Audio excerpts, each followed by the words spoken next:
85.96% অসমৰ ইতিহাসৰ আটাইতকৈ বেছি ভোটদানৰ হাৰ। কি হ'ব পাৰে এই বৃহৎ জনাদেশৰ ফলাফল? পুনৰাবৃত্তি হ'ব নেকি 1978 চন, 1985 চন আৰু 2016 চনৰ নিৰ্বাচনৰ জনাদেশ? হিল্লল ভাঙি ভোট দিবলৈ অহা ৰাইজে এইবাৰ অসমত সলনি কৰিব নেকি চৰকাৰ? মাত্ৰ 5 বছৰতেই অসমত অন্ত পৰিব নেকি হিমন্ত বিশ্ব শৰ্মা যুগ? 1978ত অনুষ্ঠিত হৈছিল অসম বিধানসভাৰ ষষ্ঠ নিৰ্বাচন।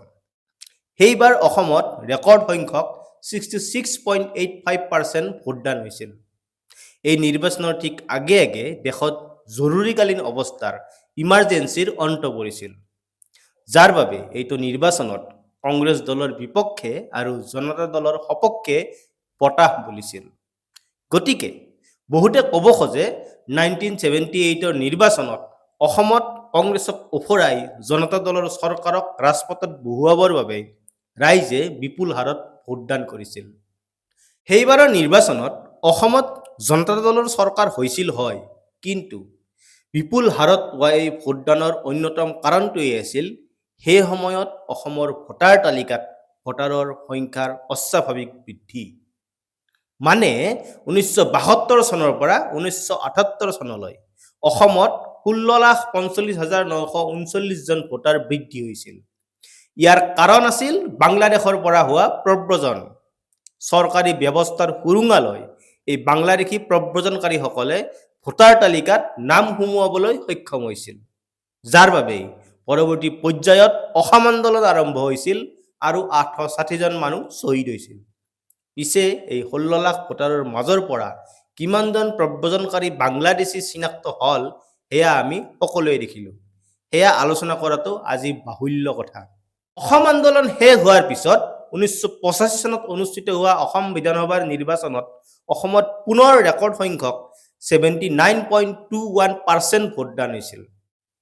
এইটো ঠিক অসম আন্দোলনে বিদেশী খেদিব নোৱাৰিলেও অসমৰ ৰাইজৰ মাজত ৰাজনৈতিক সচেতনতা সৃষ্টি কৰিব পাৰিছিল, যাৰ বাবে আন্দোলনৰ ঠিক পিছতেই অনুষ্ঠিত হোৱা নিৰ্বাচনত নিজৰ গণতান্ত্ৰিক অধিকাৰ সাব্যস্ত কৰিবলৈ অসমৰ ৰাইজে সেইবাৰ দলে বলে ওলাই আহিছিল।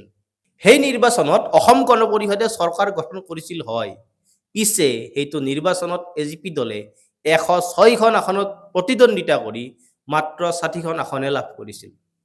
আচলতে এই নিৰ্বাচনত UMF নামৰ দল এটাৰে উত্থান ঘটিছিল আৰু 1985 চনত 56খন আসনত প্ৰতিদ্বন্দ্বিতা কৰি এইটো দলে 17খন আসন লাভ কৰিছিল।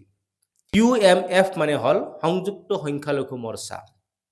অসম চুক্তি কৰি যিদৰে অগপ গঠন হৈছিল, ঠিক ইয়াৰ বিপৰীতে এই অসম চুক্তি বাতিল কৰিম বুলি অসমৰ সংখ্যালঘু মানুহখিনিক প্ৰতিশ্ৰুতি দি গঠন হৈছিল UMF।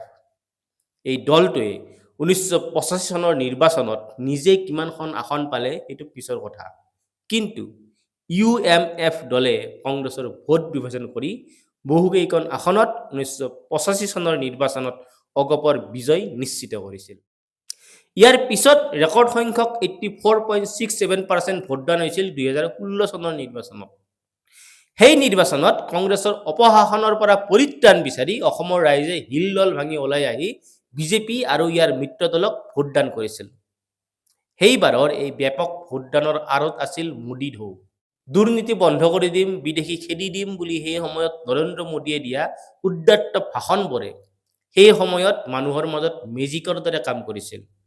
অসমৰ সাধাৰণ খাতি খোৱা ৰাইজে ভাবিছিল সঁচাকৈয়ে এইবাৰ কিবা এটা হ'ব।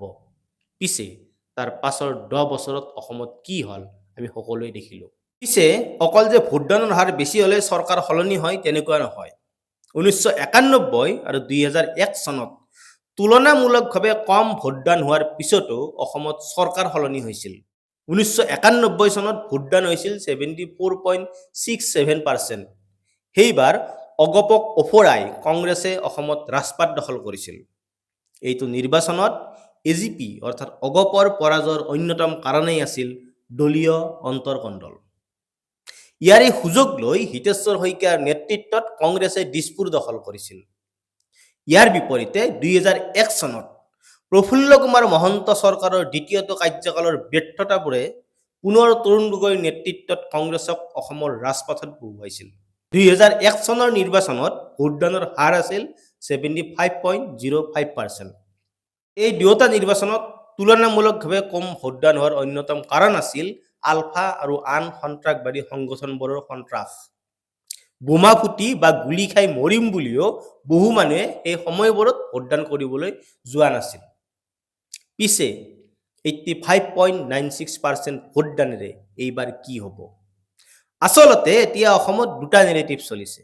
এছামৰ মতে ৰেকৰ্ড সংখ্যক ভোটদানৰ দ্বাৰা এইবাৰ অসমত চৰকাৰ সলনি হোৱাৰ অৱকাশ আছে।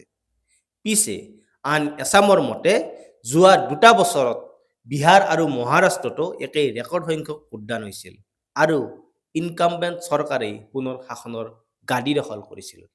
গতিকে এইবাৰ অসমতো চৰকাৰ সলনি হোৱাৰ কোনো আশা নাই। অসমত এইবাৰ ৰেকৰ্ড সংখ্যক ভোটদানৰ অন্যতম এটা কাৰণ হ'ল হিতাধিকাৰী আঁচনি। এই আঁচনিবোৰৰ সুবিধা পোৱা পৰিয়ালবোৰে পুনৰ বিজেপি চৰকাৰ আহিলে যাতে আঁচনিবোৰৰ সুবিধাৰ পৰা বঞ্চিত হ'ব লগা নহয়, তাৰ বাবেই এইবাৰ সকলো কাম বন একাষৰীয়া কৰি হ'লেও ভোটদান কৰিলে।